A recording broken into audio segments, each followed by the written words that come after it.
미국 없이 뭘 하겠나. 890억 달러를 쏟아부은 사우디에게 미국이 내뱉은 한마디였습니다.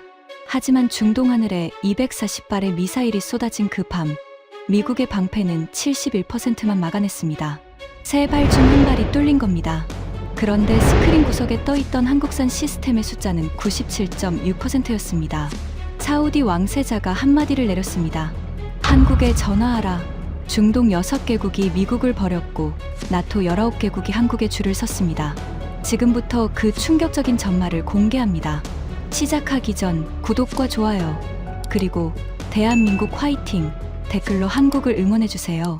리야드 상공에 240기가 넘는 미사일이 쏟아지던 그 밤, 저는 사우디 국방부 지하 3층 벙커에서 두 눈으로 지옥을 목격하고 있었습니다. 세계에서 가장 비싼 방패가 종이처럼 찢기고 있었습니다. 890억 달러. 지난 30년 동안 우리가 미국에 바친 돈입니다. 그 천문학적인 금액이 단 하룻밤 만에 사기극이었다는 사실이 드러났습니다. 그날 밤 이후 사우디를 포함한 중동 6개국이 동시에 미국 무기 추가 구매를 전면 거부했습니다. 그리고 나토 19개국이 같은 날 한 나라에 연락을 보내기 시작했습니다. 한국이었습니다. 하지만 진짜 충격은 그 다음이었습니다. 세계 최강의 방공 기술을 가졌다는 이스라엘마저 비밀리에 한국과 접촉을 시작했다는 정보가 들어왔습니다.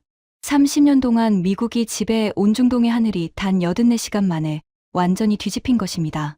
그리고 그 한가운데에 제가 있었습니다. 제 이름은 파이살 알라시드입니다. 사우디아라비아 국방부 차관으로 30년 동안 중동 방공 체계의 핵심을 설계해온 사람입니다. 저는 18살에 미국으로 유학을 떠났습니다. 조지타운 대학교에서 국제안보학을 전공했고 졸업 후 미국 국방대학원에서 석사 학위를 받았습니다.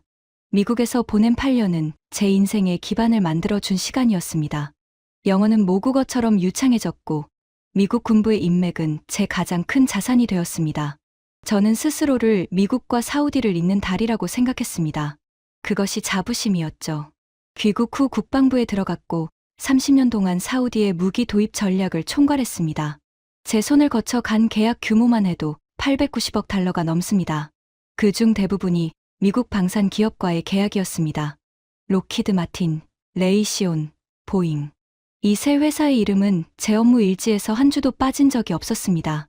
특히 패트리어트 방공 시스템은 제가 가장 심혈을 기울인 프로젝트였습니다. 사우디 전역에 배치된 패트리어트 포대만 38개.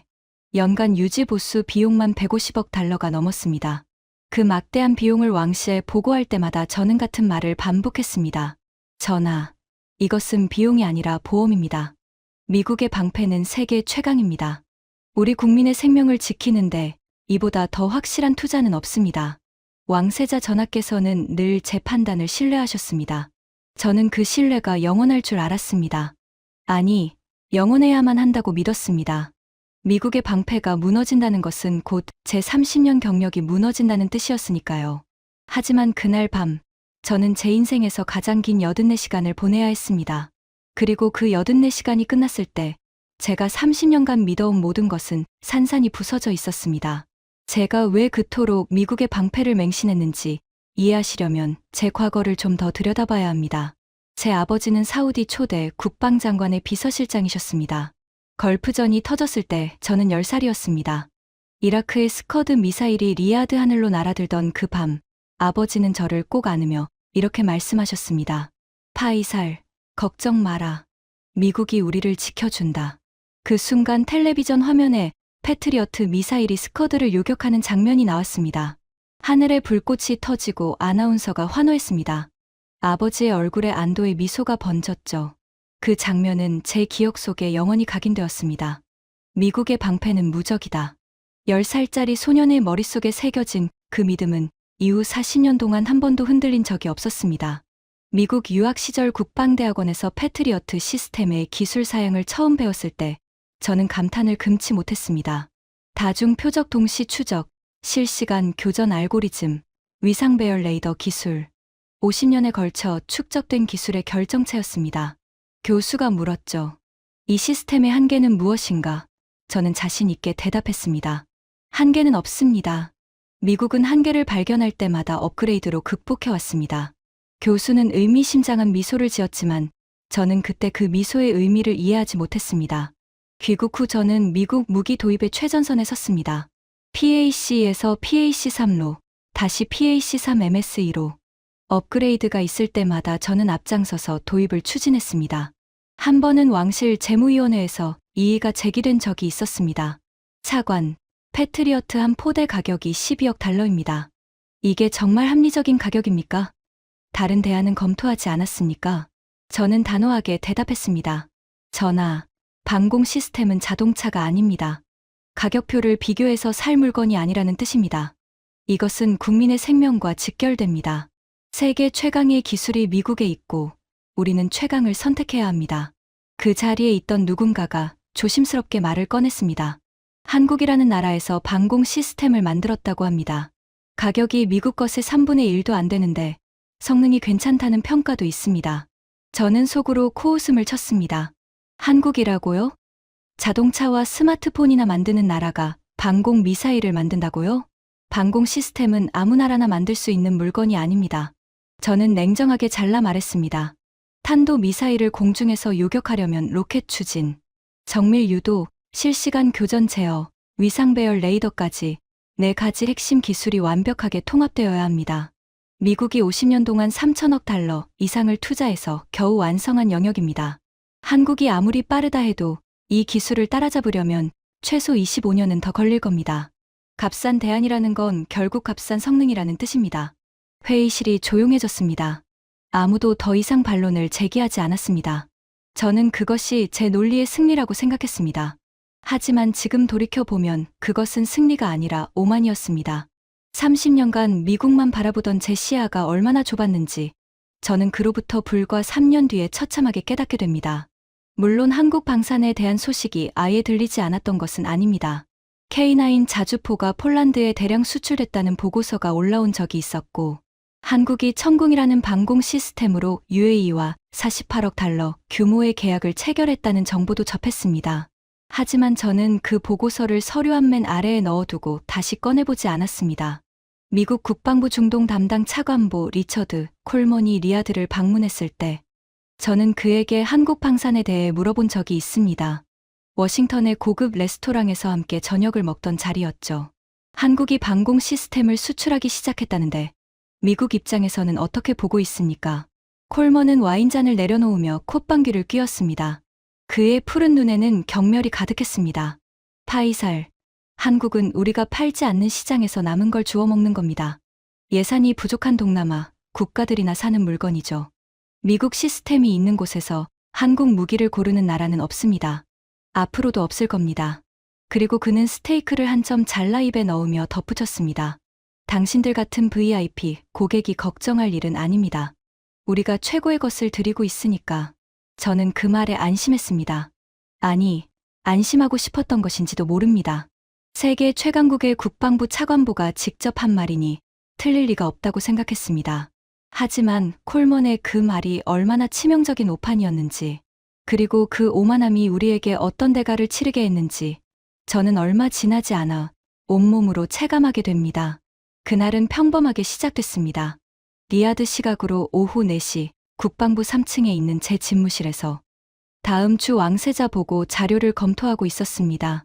패트리어트 포대 연간 유지 보수 예산 승인건이었습니다. 올해도 155억 달러. 해마다 올라가는 유지비에 왕실 재무위원회가 불만을 표시하고 있었지만 저는 늘 같은 논리로 설득해왔습니다. 생명의 가치에 할인은 없다는 논리 말입니다. 창밖으로 리야드의 석양이 사막을 붉게 물들이고 있었습니다. 커피향이 집무실에 은은하게 퍼져 있었죠. 아라비카 원두 특유의 진한 향이었습니다. 평화로운 오후였습니다. 바로 그때 집무실 문이 벌컥 열렸습니다. 비서관 아드난의 얼굴이 하얗게 질려 있었습니다. 그의 손이 떨리고 있었죠. 차관님, 지하 벙커 긴급 소집입니다. 이란에서 대규모 미사일 발사가 감지됐습니다. 저는 커피잔을 내려놓고 자리에서 일어났습니다. 이란의 위협은 어제 오늘 일이 아니었기에 처음에는 크게 긴장하지 않았습니다. 후티 반군의 소규모 드론 공격이나 이란 혁명수비대의 과시용 발사 정도를 예상했습니다. 하지만 지하 벙커 철문을 열고 들어서는 순간 공기가 달랐습니다. 벙커 안은 전쟁 상태였습니다. 12개의 대형 스크린이 동시에 켜져 있었고 각 화면에는 위성 영상과 레이더 데이터가 쉴 새 없이 갱신되고 있었습니다. 군 지휘관들이 전화기를 붙들고 소리치고 있었고 키보드 타건 소리가 기관총처럼 울려 퍼졌습니다. 방공사령관 칼리드 중장이 제게 다가와 브리핑을 시작했습니다. 47분 전 이란 서부에서 대규모 미사일 발사가 탐지됐습니다. 그의 목소리는 침착했지만 눈동자가 흔들리고 있었습니다. 현재까지 확인된 탄도 미사일이 240여 발입니다. 순항 미사일은 별도로 집계 중이고 자폭 드론은 1,300대 이상으로 추정됩니다. 저는 그 숫자를 듣는 순간 다리에서 힘이 빠지는 것을 느꼈습니다. 240발의 탄도 미사일, 1,300대의 드론. 이건 소규모 도발이 아니었습니다.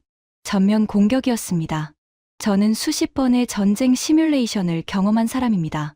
수백 가지 공격 시나리오를 검토했고 최악의 상황에 대한 대비책도 마련해 두었습니다. 하지만 이 규모의 동시 포화 공격은 대부분의 시뮬레이션에서 현실 가능성, 극히 낮음이라는 등급으로 분류되어 있었습니다. 그 거의 불가능한 시나리오가 지금 현실이 되어 버린 것입니다. 패트리어트 포대 38개 전부 가동시켰습니다. 사드도 활성화됐습니다. 칼리드 중장의 보고가 이어졌습니다. 저는 스크린을 응시하며 머릿속으로 계산을 시작했습니다. 38개 포대의 위치, 각 포대가 보유한 요격 미사일 수량, 교전 가능 범위와 대응 시간, 모든 변수를 조합했습니다. 결론은 하나였습니다. 버틸 수는 있다. 하지만 여유는 전혀 없다. 스크린 위로 붉은 점들이 움직이기 시작했습니다. 이란에서 발사된 미사일들이 포물선을 그리며 사우디를 향해 돌진하고 있었습니다. 그 점 하나하나가 도시 하나를 파괴할 수 있는 죽음의 화살이었습니다. 리야드의 1,000만 명, 제따의 400만 명, 수천만 명의 생명이 그 궤적 아래 놓여 있었습니다. 잠시 후 교전이 시작됐습니다. 파란색 궤적이 스크린 위로 솟아올랐습니다. 패트리어트 요격 미사일이 발사되고 있었습니다. 파란 점이 붉은 점을 향해 곧게 뻗어나갔습니다. 벙커 안이 숨소리마저 사라졌습니다. 모두가 첫 교전 결과를 기다리고 있었습니다. 첫 번째 요격 성공, 둘째도 성공, 셋째도 성공. 제 가슴에 한 줄기 안도가 스쳤습니다. 역시 미국의 방패였습니다. 하지만 네 번째 실패, 다섯 번째 실패, 여섯 번째 성공, 일곱 번째 다시 실패. 성공과 실패가 뒤섞이기 시작하면서 제 가슴이 서서히 조여왔습니다. 이건 시뮬레이션에서 본 패턴이 아니었습니다.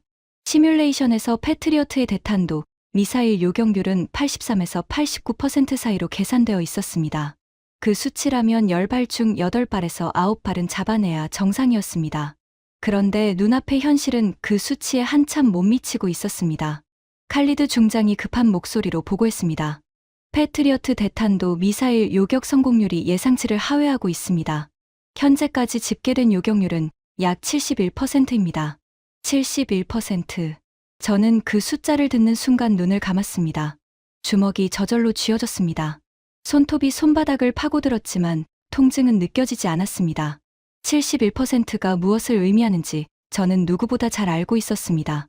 10발이 날아오면 3발이 뚫린다는 뜻이었습니다. 지금 240발이 넘는 미사일이 쏟아지는 상황에서 단순 계산만 해도 70발 이상이 지상에 떨어질 수 있다는 결론이 나왔습니다. 그것은 도시 하나가 아니라 여러 도시가 동시에 불바다가 될 수 있다는 의미였습니다. 저는 스크린을 바라보며 두 손으로 관자놀이를 눌렀습니다.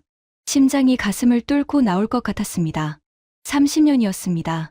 30년 동안 890억 달러를 쏟아부으며 지켜온 방패, 세계 최강이라고 믿었던 방패, 그 방패의 실체가 70일이라는 숫자 3글자로 적나라하게 드러나고 있었습니다. 바로 그때 스크린 한쪽 구석에서 눈에 띄지 않을 정도로 작은 데이터 창이 하나 깜빡이기 시작했습니다. 처음에는 아무도 신경 쓰지 않았습니다. 패트리어트와 사드의 교전 데이터가 화면 중앙을 가득 채우고 있었고 모든 시선이 거기 집중되어 있었으니까요. 하지만 저는 그 작은 데이터 창을 보았습니다. 구석에 작게 표시된 시스템 이름이 보였습니다. 천궁-2점. 그리고 그 옆에 적힌 숫자 하나가 저를 얼어붙게 만들었습니다. 요격 성공률 97.6%. 저는 눈을 의심했습니다. 분명 시스템 오류일 것이라고 생각했습니다. 실전 환경에서 그것도 포화 공격 한가운데서 97%가 넘는 요격률이라니. 그건 이론적으로도 거의 불가능한 수치였습니다. 하지만 데이터는 실시간으로 갱신되고 있었고 그 숫자는 줄어들기는커녕 오히려 미세하게 올라가고 있었습니다. 71대 97.6. 제 30년 경력의 모든 확신을 흔드는 두 개의 숫자가 같은 스크린 위에 나란히 떠 있었습니다. 하나는 화면 중앙에 거대하게, 다른 하나는 구석에 작게. 하지만 그 크기와 반대로 진짜 방패가 어느 쪽인지는 숫자가 말해주고 있었습니다. 저는 그 순간 아직 아무것도 모르고 있었습니다. 이 숫자 하나가 앞으로 제 인생을 완전히 뒤집어 놓을 것이라는 사실을 말입니다. 미국이라는 나라의 진짜 얼굴을 보게 될 것이라는 사실을 말입니다. 그리고 30년간 친구라고 믿었던 리처드 콜먼이라는 인간이 제게 어떤 말을 내뱉게 될지 저는 상상조차 하지 못하고 있었습니다. 그날 밤은 아직 시작에 불과했습니다. 97.6%. 저는 그 숫자를 몇 번이고 다시 확인했습니다. 스크린 우측 하단, 거의 눈에 띄지 않는 작은 데이터 창에 조용히 떠 있었습니다. 대형 스크린 중앙에는 패트리어트와 사드의 교전 데이터가 굵은 글씨로 표시되어 있었고 천궁-2의 데이터는 마치 보조 장비에 참고 자료처럼 구석에 밀려나 있었습니다. 하지만 숫자는 완전히 반대의 이야기를 하고 있었습니다. 패트리어트 대탄도 미사일 요격률 71%, 천궁-2 대탄도 미사일 요격률 97.6%. 저는 즉시 칼리드 중장을 불렀습니다. 저 데이터 확인했나? 천궁이라고 표시된 항목 말이야. 수치가 이상하지 않나? 칼리드 중장은 화면을 자세히 확인하더니 잠시 후 조심스럽게 대답했습니다. 현장 교전 통제 센터에서 실시간으로 올라오는 데이터입니다. 이미 2차례 교차 검증을 거친 수치라고 합니다. 2번의 검증을 거쳤는데도 97%가 넘는다는 겁니까? 실전 상황에서 포와 공격 한가운데서 저는 고개를 저었습니다. 쉽게 받아들일 수 있는 숫자가 아니었습니다. 방공 시스템의 성능을 평가할 때 가장 결정적인 지표가 바로 이 요격 성공률입니다. 하지만 많은 사람들이 간과하는 사실이 하나 있습니다. 시험장에서의 요격률과 실전에서의 요격률은 완전히 다른 세계라는 점입니다. 시험장에서는 표적의 궤적이 예측 가능합니다. 전자전 방해도 없고 기상 조건도 통제됩니다. 한 번에 한 발씩 차분하게 날아오는 표적을 여유 있게 맞추면 됩니다. 하지만 실전은 지옥입니다. 수백 발의 미사일이 사방에서 동시에 쏟아집니다. 적은 레이더를 교란하는 전자전을 걸어옵니다. 진짜 미사일 사이에 가짜 미끼를 섞어서 보내죠. 기상 조건은 시시각각 변하고 레이더 잡음이 데이터를 오염시킵니다. 요격 미사일끼리 서로 간섭을 일으키기도 합니다. 이 모든 변수가 동시에 작용하기 때문에 실전 요격률은 시험장의 수치에서 크게 떨어지는 것이 상식입니다. 실전에서 80%면 우수, 85%면 뛰어남, 90%를 넘기는 것은 거의 불가능에 가깝습니다. 그런데 97.6%라니요. 더구나 이건 가장 요격하기 까다로운 탄도, 미사일을 상대로 한 수치였습니다. 마하 8 이상의 속도로 대기권을 뚫고 떨어지는 죽음의 덩어리를 공중에서 맞추는 겁니다. 저는 속으로 생각했습니다. 분명 데이터 편향이 있을 것이라고. 아마 천궁포대에 비교적 쉬운 표적이 배정됐을 것이라고. 아니면 교전 구역이 좁아서 표본수가 적은 것이라고. 천궁포대에 배정된 표적 정보를 보여주시오. 칼리드 중장이 데이터를 불러왔습니다.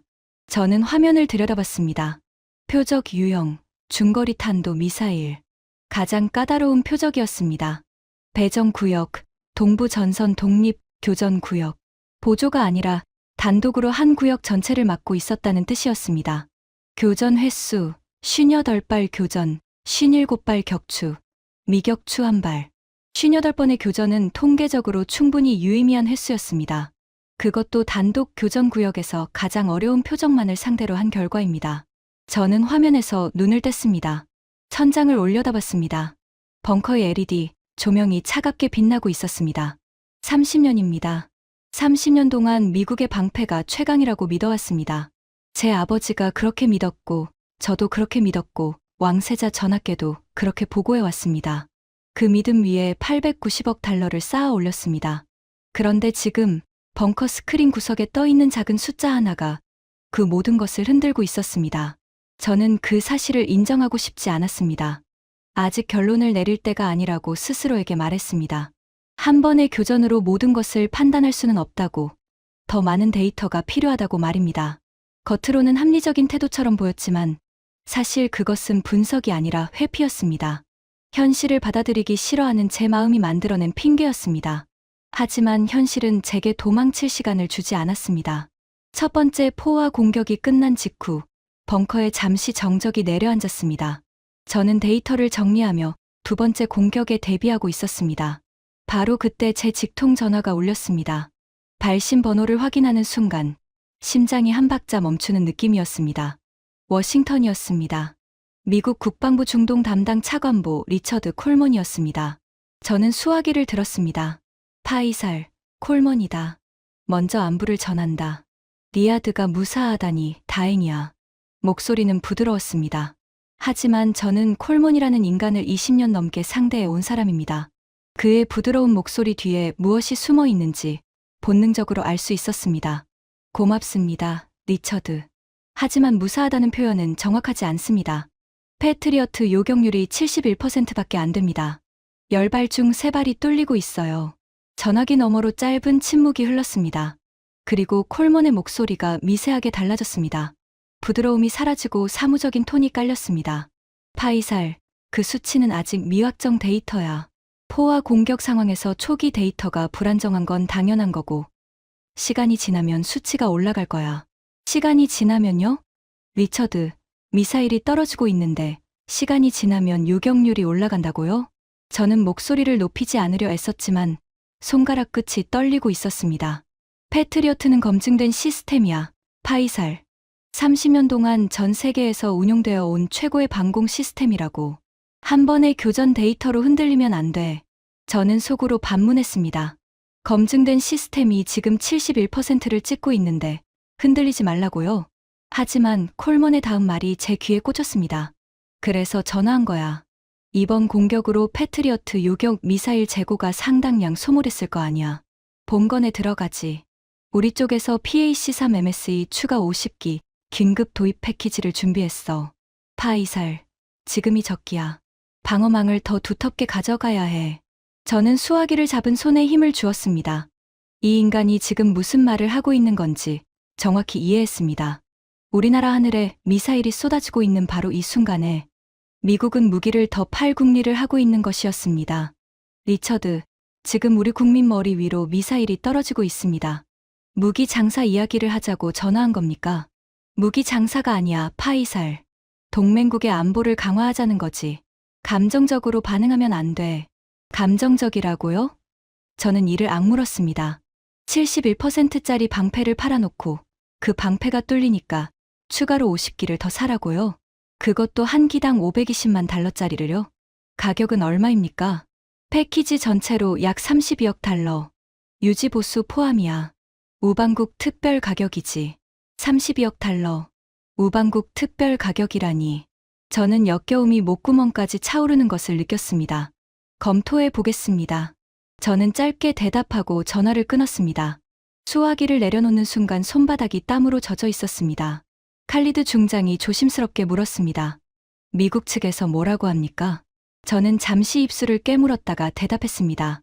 추가로 50기 더 사래. 칼리드의 눈이 커졌습니다. 지금 71%밖에 안 나오는 미사일을 50기 더요? 저는 대답하지 않았습니다. 대답할 말이 없었기 때문입니다. 대신 저는 스크린 구석에 떠있는 그 작은 숫자를 다시 한번 바라봤습니다. 97.6. 그 숫자가 아까보다 조금 더 크게 보이기 시작했습니다. 첫 번째 공격이 끝나고 정확히 31시간 뒤 두 번째 포화 공격이 시작됐습니다. 이번에는 공격 패턴이 달라졌습니다. 동쪽과 남동쪽 두 방향에서 동시에 밀려오는 이중 공격이었습니다. 탄도 미사일 사이에 드론 군집을 섞어 방공망 레이더를 혼란시키는 훨씬 더 치밀한 전략이었죠. 그리고 또다시 22시간이 흐른 뒤 세 번째 공격이 이어졌습니다. 결국 84시간이라는 짧은 시간 안에 세 차례의 대규모 포화 공격이 사우디 하늘을 덮친 것입니다. 두 번째 교전이 시작되었을 때 저는 이미 마음속으로 한 가지 결심을 하고 있었습니다. 이번에는 처음부터 천궁대시2의 데이터를 놓치지 않고 지켜보겠다고 말입니다. 저는 기술 분석관에게 지시했습니다. 천궁포대의 교전 데이터를 별도 모니터로 분리해서 실시간 표시하시오. 기술 분석관이 의아한 표정을 지었지만 즉시 작업에 들어갔습니다. 잠시 후 벙커 좌측 벽에 있는 보조 모니터에 천궁-2의 독립 데이터가 떠올랐습니다. 두 번째 교전이 시작됐습니다. 미사일이 다시 하늘을 가득 채웠습니다. 패트리어트가 요격에 나섰고 천궁도 동시에 가동됐습니다. 저는 두 개의 화면을 번갈아 봤습니다. 중앙 스크린의 패트리어트, 좌측의 천궁. 패트리어트는 두 번째 교전에서 요격률이 더 떨어지고 있었습니다. 첫 교전의 피로가 시스템에 누적된 탓이었죠. 장비 과열과 소프트웨어 부하가 성능을 갉아먹고 있었습니다. 하지만 천궁의 데이터는 달랐습니다. 보조 모니터에 찍히는 요격 결과는 기계적으로 정확했습니다. 성공, 성공, 성공, 성공. 가끔 실패가 하나 끼어들었지만 바로 다음 교전에서 다시 성공으로 돌아왔습니다. 두 번째 교전이 끝났을 때 저는 숫자를 확인했습니다. 패트리어트 2차 교전 요격률 67%, 천궁-2 2차 교전 요격률 97.1%. 가슴이 철렁 내려앉았습니다. 패트리어트는 떨어지고 있는데 천궁은 그대로였습니다. 세 번째 교전. 저는 이번에는 벙커 좌측 보조 모니터 바로 앞에 의자를 가져다 놓고 앉았습니다. 중앙 스크린이 아니라 구성 모니터를 정면으로 바라보는 자세였습니다. 주변의 장교들이 이상하다는 듯 제 쪽을 흘끗 봤지만 신경 쓸 겨를이 없었습니다. 세 번째 교전 결과 패트리어트 63%, 천궁-2 98.3%. 저는 주머니에서 수첩을 꺼냈습니다. 그리고 세 번의 교전 데이터를 천천히 적어 내려갔습니다. 패트리어트 1차 71, 2차 67, 3차 63점. 천궁 1차 97.6, 2차 97.1, 3차 98.3. 패트리어트의 숫자는 교전이 반복될 때마다 내리막을 걷고 있었습니다. 포화 공격이 계속되면서 요격 미사일 재고가 줄어들고 시스템의 피로가 쌓이고 장비 과열과 소프트웨어 과부하가 겹치면서 성능이 계속 하락하는 패턴이었습니다. 하지만 천궁의 숫자는 세 번 모두 97% 이상이었습니다. 편차가 거의 없었습니다. 마치 처음 교전을 시작하는 것처럼 안정적이었습니다. 극단적인 포화 공격을 세 번이나 겪었는데도 성능이 흔들리지 않았다는 뜻이었습니다. 이것은 우연이 아니었습니다. 시스템 자체가 가진 본질적인 안정성을 보여주는 데이터 패턴이었습니다. 저는 수첩을 천천히 닫았습니다. 그리고 두 손으로 얼굴을 감쌌습니다. 숫자는 거짓말을 하지 않습니다. 30년 동안 그 원칙 하나를 믿고 살아온 사람입니다. 데이터가 결론을 말하면 감정이나 편견을 버리고 데이터를 따라야 한다는 원칙 말입니다. 그런데 지금 데이터가 말하고 있는 결론을 저는 차마 입 밖으로 꺼낼 수가 없었습니다. 한국의 방패가 미국의 방패를 압도하고 있다. 그 한 문장은 너무 단순했지만 동시에 너무 무거웠습니다. 그것을 인정하는 순간 제 30년이 무너지는 것 같았으니까요. 하지만 숫자는 더 잔인한 이야기를 준비하고 있었습니다. 세 번째 포화 공격이 끝난 다음 날 아침이었습니다. 저는 벙커 옆 분석실에서 교전 보고서를 정리하고 있었습니다. 눈은 충혈되어 있었고 관자놀이가 지끈거렸습니다. 84시간 동안 겨우 서너 시간밖에 눈을 붙이지 못한 탓이었죠. 책상 위에는 이미 비어버린 커피컵이 5개나 놓여 있었습니다. 6번째 커피를 마시고 있었지만 카페인은 더 이상 아무 소용이 없었습니다. 속은 쓰렸지만 정신을 유지하려면 달리 방법이 없었습니다. 바로 그때 방공사령부 군수참모가 긴급 보고를 들고 들어왔습니다. 그의 얼굴이 잿빛이었습니다. 단순한 피로가 아니라 공포에 질린 얼굴이었습니다. 차관님, 요격 미사일 재고 현황입니다. 저는 서류를 받아들었습니다. 첫 페이지를 펼치는 순간 눈앞이 아찔해졌습니다. PAC-3MSE 요격 미사일 사우디 전역 잔여 재고가 위험 수준까지 떨어져 있었습니다. 세 차례 포화 공격을 막아내면서 재고가 급격히 줄어든 것입니다. 이유는 간단했습니다. 패트리어트는 요격 확률을 높이기 위해 하나의 표적에 평균 1.9발의 미사일을 동시에 발사합니다. 한 발만으로는 확신이 없기 때문에 두 발을 쏘아 확률을 보완하는 방식이죠. 240발이 넘는 탄도 미사일을 세 차례에 걸쳐 상대하면서 요격 미사일이 쏟아져 나간 겁니다. 거기에 드론과 순항 미사일 대응에도 상당량이 소모됐고요. 군수참모의 보고가 이어졌습니다. 현재 소모율이 유지될 경우 동일 규모의 공격이 2차례만 더 반복되면 주요 포대의 요격 미사일이 고갈됩니다. 2차례. 고작 2번의 공격만 더 막으면 끝이라는 뜻이었습니다. 재보급은 언제 가능합니까? 로키드 마틴 엘라베마 공장에서 생산 중입니다. 제조, 품질 검사, 수출 허가, 항공 운송까지 최소 16주가 소요됩니다. 16주. 4개월이었습니다. 전쟁은 지금 벌어지고 있는데 미사일은 4개월 뒤에나 온다는 겁니다. 그 사이에 이란이 4번째, 5번째 공격을 감행하면 사우디의 하늘은 그대로 뚫리는 것이었습니다. 저는 이를 악물었습니다. 이건 방공전에서 가장 치명적인 약점이었습니다. 아무리 뛰어난 방패라도 미사일이 바닥나면 쇠막대기에 불과하니까요. 그때 제 머릿속에 한 가지 숫자가 스쳤습니다. 아까 수첩에 적어둔 천궁의 데이터였습니다. 1표적당 평균 발사수. 패트리어트 1.9발. 천궁 대시 21.06발. 거의 한 발이면 하나를 잡아낸다는 뜻이었습니다. 97%가 넘는 정확도 덕분에 추가 발사가 거의 필요 없는 것이었죠. 저는 그 순간 계산기를 두드리기 시작했습니다. 같은 재고량으로 몇 개의 표적을 요격할 수 있는지 비교해봤습니다. 결과는 충격적이었습니다. 같은 재고로 패트리어트를 운용하면 약 100개의 표적을 요격할 수 있었습니다. 하지만 천궁으로 운용하면 250개 이상의 표적을 요격할 수 있었습니다. 2배가 넘는 효율이었습니다. 높은 요격률이 곧 탄약 절감으로 직결되는 구조였습니다. 한 발로 목표를 잡아내니 재고가 천천히 줄고 방어선을 더 오래 유지할 수 있다는 뜻이었습니다.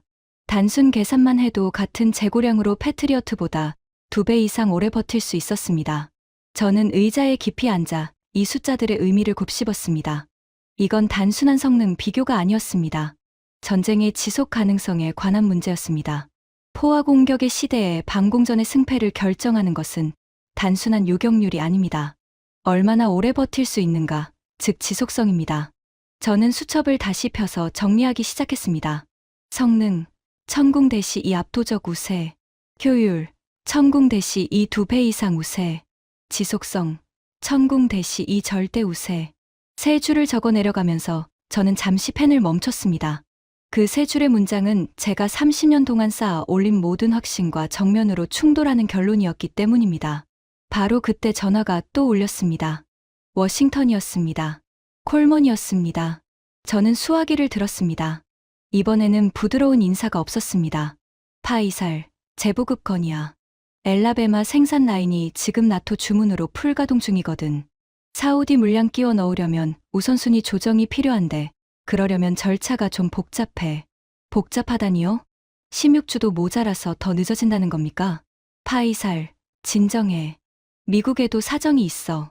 우크라이나에 패트리어트를 보내야 하고 나토 동맹국들도 줄 서 있거든. 사우디가 특별 대우를 받으려면 그만한 명분이 필요하다고. 저는 수화기를 쥔 손에 힘이 들어가는 것을 느꼈습니다. 명분이요? 890억 달러를 쓴 고객한테 명분을 요구합니까? 우리나라에 미사일이 떨어지고 있는데 줄을 서라고요?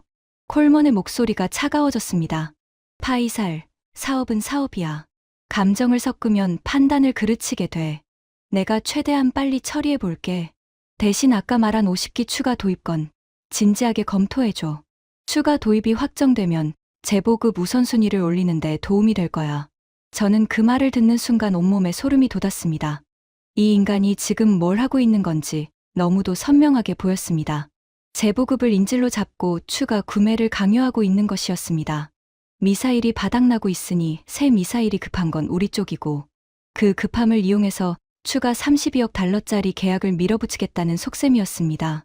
검토해 보겠습니다. 저는 같은 대답을 반복하고 전화를 끊었습니다. 수화기를 내려놓는 순간 분노가 폭발하듯 치밀어 올랐습니다. 우방국이라고요? 동맹이라고요? 저는 벙커 벽을 주먹으로 쳤습니다. 콘크리트 벽이 단단했지만 통증은 느껴지지 않았습니다. 분노가 모든 감각을 삼켜버렸기 때문입니다. 바로 그때 보좌관이 조심스럽게 서류 한 장을 가져왔습니다. 차관님, 한국방위사업청에서 UAE 한국 대사관을 통해 전달된 메시지입니다. 저는 서류를 받아들었습니다. 간결한 내용이었습니다. 사우디의 상황을 주시하고 있습니다. 도움이 필요하시면 언제든 연락 주십시오. 천궁 대시 이 추가 물량은 5주 이내 인도 가능합니다. 5주. 콜먼이 16주도 모자라서 줄을 서라고 했던 그 재보급이 한국은 5주면 가능하다고 했습니다. 저는 그 서류를 한참 동안 들여다봤습니다. 그리고 천천히 책상 위에 내려놓았습니다. 16주와 5주. 그 11주의 차이는 단순한 숫자가 아니었습니다. 11주 동안 하늘이 뚫려 있느냐, 막혀 있느냐의 차이였습니다. 수천만 명의 생명이 걸린 차이였습니다. 저는 한국이라는 나라를 다시 보기 시작했습니다. 자동차나 만드는 나라라고 무시했던 그 나라를 말입니다. 그 뒤로 며칠이 흘렀습니다. 저는 왕세자 전하께 보고를 올리기 위한 준비를 하고 있었습니다. 세 차례 교전 데이터 분석, 패트리어트와 천궁의 성능 비교, 재고 현황과 재보급 일정, 비용 효율 분석, 모든 자료를 정리했습니다. 하지만 보고서를 쓰면서도 마음 한구석이 무거웠습니다. 이 보고서가 왕세자의 손에 올라가는 순간 30년간 유지해 온 미국과의 관계에 균열이 생길 수 있다는 것을 알고 있었으니까요. 보고서 초안을 완성한 그날 저녁, 제 사무실 전화가 울렸습니다. 다시 워싱턴이었습니다. 하지만 이번에는 콜먼의 전화가 아니었습니다. 주사우디 미국 대사관 무관부에서 온 연락이었습니다. 알라시드 차관님, 콜먼 차관부께서 내일 리야드에 직접 오십니다. 차관님과의 면담을 요청합니다. 저는 직감적으로 느꼈습니다. 무언가 잘못 돌아가고 있다고. 콜먼이 직접 리야드까지 날아온다는 것은 보통 일이 아니었습니다.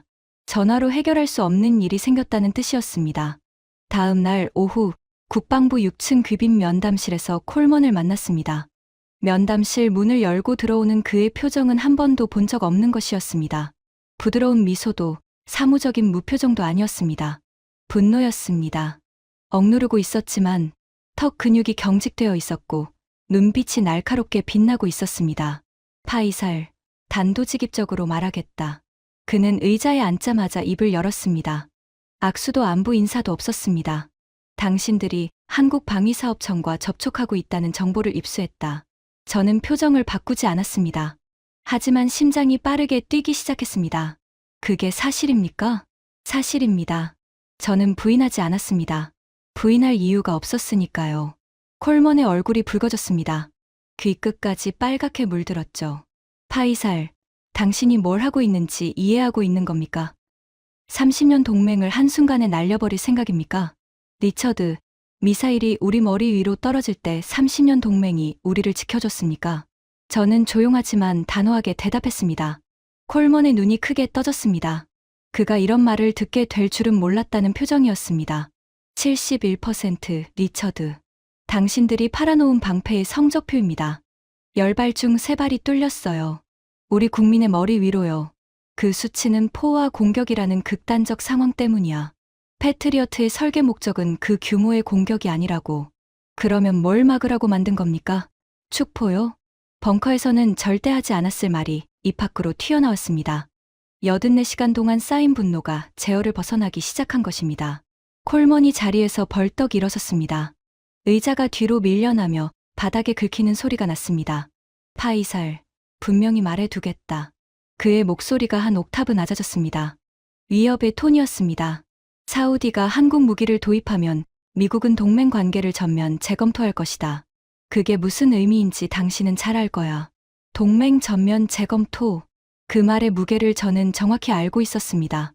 미국의 군사 보호 철수, 무기 수출 제한, 경제 제재 가능성, 걸프 지역 주둔 미군의 재배치, 사우디 왕실이 가장 두려워하는 시나리오 중 하나였습니다.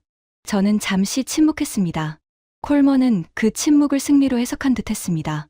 입꼬리가 미세하게 올라갔습니다. 하지만 콜먼은 한 가지를 간과하고 있었습니다. 84시간 동안 벙커에서 미사일이 떨어지는 것을 지켜본 사람의 분노가 협박으로 꺾일 수 있다고 생각한 것이 그의 실수였습니다. 저는 자리에서 천천히 일어섰습니다. 콜먼과 눈을 마주했습니다. 리처드, 당신은 방금 엄청난 실수를 했습니다. 콜먼의 미소가 얼어붙었습니다. 71%짜리 방패를 팔아놓고 뚫리면 추가로 사라고 했습니다. 재보급은 4개월을 기다리라고 했고 그마저도 추가 구매를 조건으로 걸었습니다. 그리고 지금 우리가 대안을 찾으려 하자 동맹을 끊겠다고 협박합니다. 저는 한 발짝 다가섰습니다. 당신 눈에 사우디가 뭘로 보입니까? 리처드? 동맹입니까? 아니면 돈을 뜯어먹을 수 있는 호구입니까? 면담실의 공기가 얼어붙었습니다. 통역관이 당황한 표정으로 양쪽을 번갈아 보았습니다. 대사관 무관이 침을 삼키는 소리가 들렸습니다. 콜먼의 얼굴이 한순간 하얗게 변했다가 다시 붉어졌습니다. 입을 열었다 닫았습니다. 할 말을 찾지 못하는 것이 분명했습니다. 저는 마지막으로 한마디를 덧붙였습니다. 이 면담 내용은 왕세자 전하께 그대로 보고될 것입니다. 한 글자도 빠짐없이. 콜먼의 눈동자가 흔들렸습니다. 왕세자라는 단어가 그의 계산을 뒤흔든 것이 분명했습니다. 사우디 왕세자는 미국 대통령과 직통 전화를 할 수 있는 인물이었으니까요. 차관보 수준에서 처리할 수 있는 상대가 아니었습니다. 파이살, 성급하게 결정하지 마. 우리가 더 이야기할 수 있어. 콜먼의 말투가 갑자기 부드러워졌습니다. 하지만 이미 늦었습니다. 저는 이 인간의 진짜 얼굴을 보았습니다. 동맹이라는 가면 뒤에 숨어 있던 이 인간의 본 모습을 말입니다. 이야기는 충분히 했습니다, 리처드. 나머지는 왕세자 전하께서 결정하실 겁니다. 저는 면담실 문을 열고 나왔습니다. 복도를 걸으며 가슴속에서 무언가가 무너지는 소리를 들었습니다. 30년간 쌓아 올린 신뢰, 동맹에 대한 믿음, 미국이라는 나라에 대한 존경. 그 모든 것이 바스러지고 있었습니다. 하지만 동시에 그 폐허 위로 새로운 무언가가 솟아오르는 것을 느꼈습니다. 그것은 분노가 아니었습니다. 분노는 이미 지나갔습니다. 그것은 결심이었습니다. 저는 사무실로 돌아가 왕세자 전하께 올릴 보고서의 마지막 장에 한 줄을 추가했습니다. 천궁 대시 이 긴급 도입을 건의합니다. 펜을 내려놓는 순간 손이 떨리지 않았습니다. 30년 만에 처음으로 가장 확신에 찬 한 줄이었습니다. 하지만 이 한 줄이 왕세자의 손에 올라갔을 때 벌어질 일들은 저희 예상을 훨씬 뛰어넘는 것이었습니다. 미국의 협박도, 사우디의 결단도, 그리고 그 이후 전 세계에서 벌어진 연쇄 반응도 말입니다. 진짜 이야기는 이제부터 시작입니다. 보고서를 올린 다음 날 새벽, 왕궁에서 호출이 왔습니다. 왕세자 전하께서 직접 부르신 것입니다. 새벽 4시였습니다. 사우디에서 왕세자의 새벽 호출은 두 가지 의미 중 하나입니다. 극도로 긴급하거나 극도로 분노하거나. 저는 넥타이를 고쳐 매고 관용차에 올랐습니다. 리야드 시내는 아직 어둠에 잠겨 있었습니다. 차창 밖으로 사막의 새벽 바람이 불어왔지만 제 등줄기에는 식은땀이 흐르고 있었습니다. 왕궁 안보회의실에 도착했을 때 12인 안보위원회 위원들이 이미 자리에 앉아 있었습니다. 국방장관, 정보수장, 외교수석, 왕실 재무위원장, 합참의장, 사우디의 핵심 권력자들이 한자리에 모여 있었습니다. 그리고 상석에 왕세자 전하가 앉아 계셨습니다. 저는 자리에 앉으며 위원들의 표정을 살폈습니다. 모두 제 보고서를 읽은 듯했습니다. 국방장관의 얼굴이 굳어 있었고 외교수석의 눈에는 걱정이 서려 있었습니다. 파이살, 왕세자 전하의 목소리가 회의실을 채웠습니다. 나직했지만 벽에 부딪혀 울릴 만큼 무게가 있는 목소리였습니다. 보고서를 읽었다. 84시간의 기록과 미국 측 반응까지 전부. 내가 직접 설명하라. 저는 일어섰습니다. 준비한 자료를 스크린에 띄우며 설명을 시작했습니다. 전하, 세 차례 포화 공격의 교전 데이터입니다. 스크린에 두 줄의 숫자가 나란히 표시되었습니다. 패트리어트 요격률 1차 71%, 2차 67%, 3차 63%. 위원들 사이에서 웅성거림이 일었습니다. 천궁 대시 이 요격률 1차 97.6%, 2차 97.1%, 3차 98.3%. 회의실이 조용해졌습니다. 숫자가 모든 것을 말해주고 있었기 때문입니다. 저는 이어서 재고 현황, 재보급 일정, 비용 효율까지 설명했습니다. 현재 패트리어트 요격 미사일 재고는 위험 수준입니다. 미국 측 재보급까지 최소 16주. 한국은 5주 이내 인도 가능합니다. 외교수석이 손을 들었습니다. 차관, 미국의 반응은 어떻습니까? 우리가 한국 무기를 도입하면 동맹에 영향이 있지 않겠습니까? 저는 잠시 숨을 고른 뒤 대답했습니다. 미국 국방부 콜먼 차관보가 어제 리야드를 방문했습니다. 한국과의 접촉 사실을 알고 찾아온 것입니다. 그래서 뭐라 했습니까? 사우디가 한국 무기를 도입하면 동맹을 전면 재검토하겠다고 했습니다. 회의실에 차가운 침묵이 내려앉았습니다. 위원들의 표정이 일순간 경직됐습니다. 하지만 왕세자 전하의 표정은 변하지 않았습니다. 미동도 없이 앉아 계셨습니다. 양손 끝을 맞대고 턱 아래에 괴고 계신 모습이었습니다. 국방장관이 무거운 목소리로 입을 열었습니다. 차관, 미국과의 관계는 우리 안보의 근간입니다. 신중해야 합니다. 합참의장이 고개를 끄덕이며 동의했습니다. 섣불리 미국을 자극하면 득보다 실이 클 수 있습니다. 위원들 사이에서 우려의 목소리가 이어졌습니다. 30년간 미국에 의존해온 관성이 그대로 드러나고 있었습니다. 저도 며칠 전까지는 같은 생각이었으니 그들을 탓할 수 없었습니다. 하지만 저는 벙커에서 84시간을 보낸 사람이었습니다. 미사일이 떨어지는 것을 두 눈으로 지켜본 사람이었습니다. 그리고 콜몬의 진짜 얼굴을 본 사람이었습니다. 저는 왕세자를 향해 돌아섰습니다. 질문 하나 드려도 되겠습니까? 왕세자 전하가 고개를 끄덕이셨습니다. 890억 달러를 주고 삼방패가 71%밖에 안 됩니다. 미사일이 바닥나면 4개월을 기다리라고 합니다. 대안을 찾으려 하면 동맹을 끊겠다고 협박합니다. 전하, 이것이 동맹입니까? 아니면 갈취입니까? 회의실이 얼어붙었습니다. 국방장관의 눈이 휘둥그레졌고 외교수석의 입이 반쯤 열렸습니다. 왕세자 전하 앞에서 미국을 갈취라고 표현한 것은 사실상 외교적 폭탄이었습니다. 하지만 저는 물러서지 않았습니다. 71%는 10발 중 3발이 뚫린다는 뜻입니다. 240발이 날아오면 70발 이상이 우리 도시에 떨어집니다. 리야드에, 제따에, 다란에. 미국의 기분을 살피다가 우리 국민이 죽는 것을 저는 더 이상 볼 수 없습니다. 저는 스크린을 가리켰습니다. 97.6%짜리 방패가 존재합니다. 비용은 3분의 1이고 재보급은 3배 빠릅니다. 이것을 외면하는 것이야말로 국가에 대한 배신입니다. 회의실에 긴 침묵이 흘렀습니다. 시계 초침 소리만 또각또각 울렸습니다. 왕세자 전하가 천천히 양손을 내리셨습니다. 그리고 위원들을 한 명씩 둘러보셨습니다. 국방장관, 정보수장, 외교수석, 합참의장. 모두가 숨을 죽이고 왕세자의 입을 바라보았습니다. 왕세자 전하가 입을 여셨습니다. 파이살의 말이 맞다. 단 한마디였습니다. 하지만 그 한마디가 회의실의 공기를 완전히 바꿔놓았습니다. 우리가 미국에 890억 달러를 쓴 건 동맹을 산 것이 아니라 국민의 안전을 산 것이다. 그 안전이 보장되지 않는다면 돈의 주인은 다른 곳을 찾아야 한다. 왕세자 전하가 저를 바라보셨습니다. 파이살, 한국에 전화하라. 천궁 대시 이 도입 규모와 일정을 협의하라. 긴급 사안으로 처리한다. 저는 허리를 숙여 인사했습니다. 가슴이 뜨거워지는 것을 느꼈습니다. 눈시울이 붉어졌지만 고개를 숙이고 있었기에 아무도 보지 못했을 것입니다. 그리고 왕세자 전하의 목소리가 이어졌습니다. 콜몬이라는 사람에게 전해라. 사우디는 누구의 허락도 필요 없다고. 우리 하늘은 우리가 지킨다고. 회의실에 있던 12명의 위원 중 누군가가 작게 박수를 쳤습니다. 그러자 1명, 2명, 박수가 퍼져나갔습니다.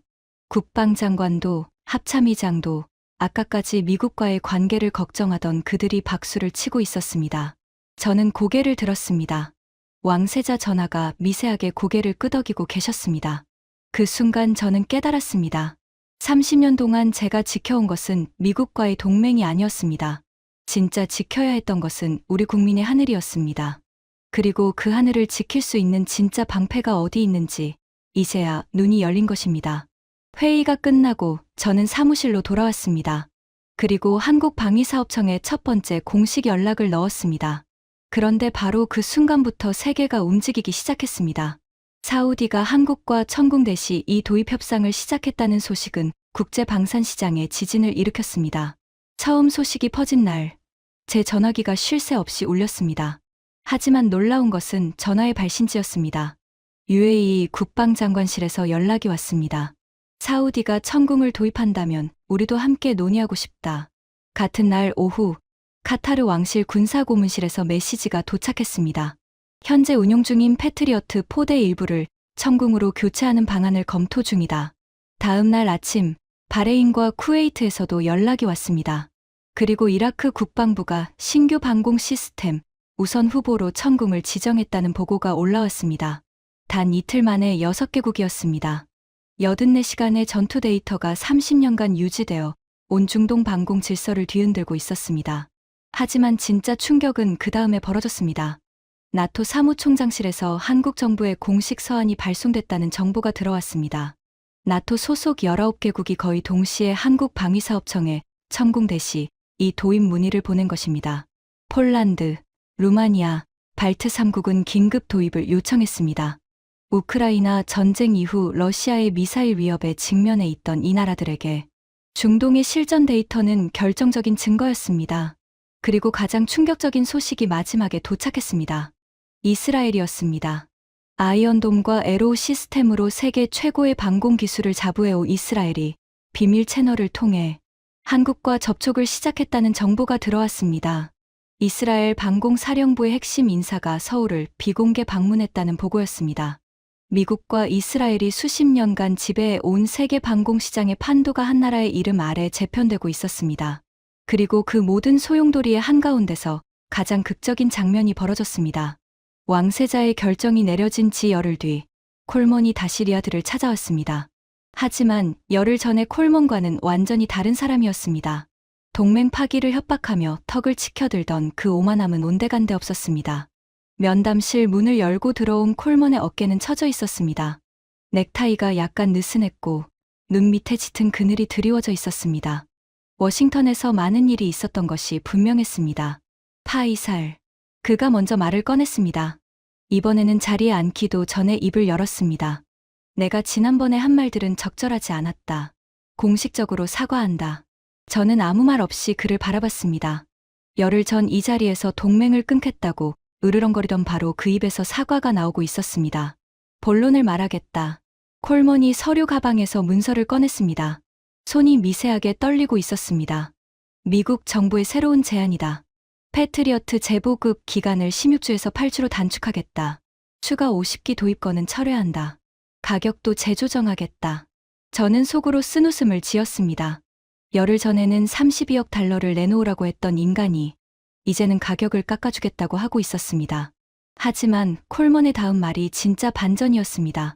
그리고 한 가지 더. 콜먼이 잠시 입술을 깨물었습니다. 이 말을 꺼내는 것이 얼마나 고통스러운지 얼굴에 그대로 드러나 있었습니다. 사우디가 한국과 천궁대시 이 계약을 진행하는 것에 미국은 이의를 제기하지 않겠다. 대신 미국 방산 기업들이 유지보수와 부품 공급 일부에 참여할 수 있도록 해달라. 저는 그 말을 듣는 순간 시간이 멈춘 것처럼 느꼈습니다. 열흘 전에는 한국 무기를 사면 동맹을 끊겠다고 협박하던 미국이 이제는 한국 무기 계약에 자기들도 끼워달라고 요청하고 있었습니다. 이것이 현실이었습니다. 71%와 97.6%. 그 숫자의 차이가 만들어낸 현실이었습니다. 리처드. 저는 천천히 입을 열었습니다. 30년 동안 당신과 일했습니다. 당신의 전임자와도 그 전임자의 전임자와도 일했습니다. 미국은 항상 같은 말을 했죠. 세계 최고의 방패를 제공하겠다고. 우리는 그 말을 믿었습니다. 890억 달러를 걸면서요. 콜먼이 고개를 숙였습니다. 하지만 84시간의 전투가 모든 것을 보여줬습니다. 당신들의 방패에 구멍이 있었고 그 구멍으로 죽음이 들어왔습니다. 그리고 그 구멍을 메울 수 있는 기술이 한국에 있었습니다. 저는 잠시 말을 멈추었다가 이어갔습니다. 이제 우리는 숫자를 믿기로 했습니다. 이름이 아니라 성능을, 역사가 아니라 현실을 보기로 했습니다. 콜먼은 아무 말도 하지 못했습니다. 고개를 숙인 채 두 손을 무릎 위에 올려놓고 있었습니다. 유지보수 참여권은 검토해보겠습니다. 제가 마지막으로 한마디를 했을 때 콜먼의 어깨가 미세하게 흔들렸습니다. 안도인지 굴욕인지 알 수 없는 떨림이었습니다. 면담이 끝난 뒤 저는 사무실로 돌아와 창밖을 바라봤습니다. 리야드의 하늘이 맑았습니다. 열흘 전만 해도 미사일이 쏟아지던 바로 그 하늘이었습니다. 며칠 뒤 사우디와 한국 간 천궁대시 이 도입 협상이 공식 시작됐습니다. 규모는 96억 달러. 역대 한국 방산 수출 단일 계약 최대 규모였습니다. 그리고 연이어 들려오는 소식들이 세계 방산 역사를 다시 쓰고 있었습니다. UAE 42억 달러 추가 계약 협상 개시. 카타르 패트리어트 세계 포대를 천궁으로 교체하는 시범 사업 승인. 폴란드 나토 최초 천궁대시 이 도입 의향서 서명. 노르웨이 덴마크, 에스토니아, 라트비아 4개국 공동 도입 협의체 구성. 숫자들이 쏟아졌습니다. 한 달 만에 11개국에서 공식 도입 의사를 표명했고 비공식 협조까지 합치면 23개국이 한국의 문을 두드리고 있었습니다.